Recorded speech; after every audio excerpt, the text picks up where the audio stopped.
ውድ የእግዚአብሔር ቤተሰቦች በእያላችሁበት ሰላም ለእናንተ ይሁን። እኛ ብርሃነ ሥላሴ ኢየሱስ ክርስቶስ የትንሣኤው መልእክተኞች ነን።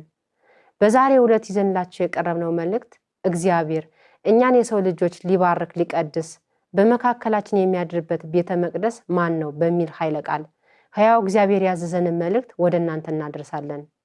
እናንተ የኦርቶዶክስ ሃይማኖት አባቶች፣ ሰባኪ መምህራን እግዚአብሔር በመካከላቸው አድር ዘንድ መቅደሴን ስሩልኝ ብሏል በማለት በሕያው እግዚአብሔር በቅዱሳን በጻድቃን ስም በእጃችሁ ጥበብ የድንጋይ ቤተ ሕንጻ ሰርታችሁ ጣዖት ታመልካላችሁ ታስመልካላችሁ። በኦሪት ዘጸአት ምዕራፍ 25 ቁጥር 8 ላይ እንዲህ የሚል ቃል አለ፣ በመካከላችሁ አድር ዘንድ መቅደስ ስሩልኝ። በጣም የሚገርም ቃል ነው። እግዚአብሔር በሁሉ ቦታ አለ፣ በአንድ ቦታ ተወስኖ አይመለክም። ስለዚህ ቤተ መቅደስ አያስፈልግም ለሚሉ ሰዎች ራሱ እግዚአብሔር ምን ብሎ ተናገረ? በመካከላችሁ አድር ዘንድ መቅደስ ስሩልኝ። ይሄ በጣም የሚገርም ነው። በመቅደስ እግዚአብሔር ያድራል ማለት ነው። ወደ መቅደስ የምንሄደው ወይም በመቅደስ የምናገለግለው እግዚአብሔርን ለማግኘት እግዚአብሔርን መሆኑን መጽሐፍ ቅዱስን ማስረጃ አድርገን መናገር እንችላለን። ለመሆኑ እግዚአብሔር በመካከላችን የሚገኘው በድንጋይ ቤተ ሕንጻ ላይ አድሮ ነው? እግዚአብሔር በመካከላችን እንዲያድር በሰው እጅ ጥበብ የተሰራ የድንጋይ ቤተ ሕንጻ ያስፈልጋል? በእውኑ እግዚአብሔር ባሪያ በአምሳሉ የፈጠረንን ኢየሱስ ክርስቶስ የሞተልንን ክቡር ቅዱስ የሆነውን እኛን የሰው ልጆች ትቶ ከድንጋይ ከሲሚንቶ ከአሸዋ ከፌሮ በተሰራው የድንጋይ ቤተ ሕንጻ ላይ ያድራል?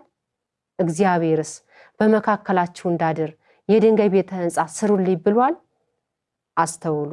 እግዚአብሔር በመካከላችሁ አድር ዘንድ መቅደስ ስሩልኝ ያለው ሕግና ትእዛዜን ጠብቃችሁ በሕይወት በፍሬ በምግባር በቅድስና ኑሩ ማለቱ ነው እንጂ የድንጋይ ቤተ ሕንጻ ስሩልኝ ማለቱ አይደለም። ስለዚህ እግዚአብሔር በመካከላችን የሚያድረው እኛ የሰው ልጆች በእምነት በምንሰራው ሰላም፣ ፍቅር፣ አንድነት ላይ አድሮ ነው እንጂ በሰው እጅ ጥበብ በተሰራው የድንጋይ ቤተ ሕንጻ ላይ አድሮ አይደለም።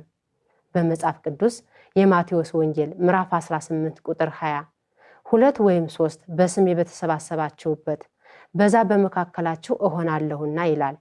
እንዲሁም ትንቢተ ሕዝቅኤል ምዕራፍ 37 ቁጥር 27 ማደሪያዬም በላያቸው ላይ ይሆናል፣ እኔም አምላካቸው ሆናለሁ፣ እነርሱም ሕዝቤ ይሆናሉ ይላል።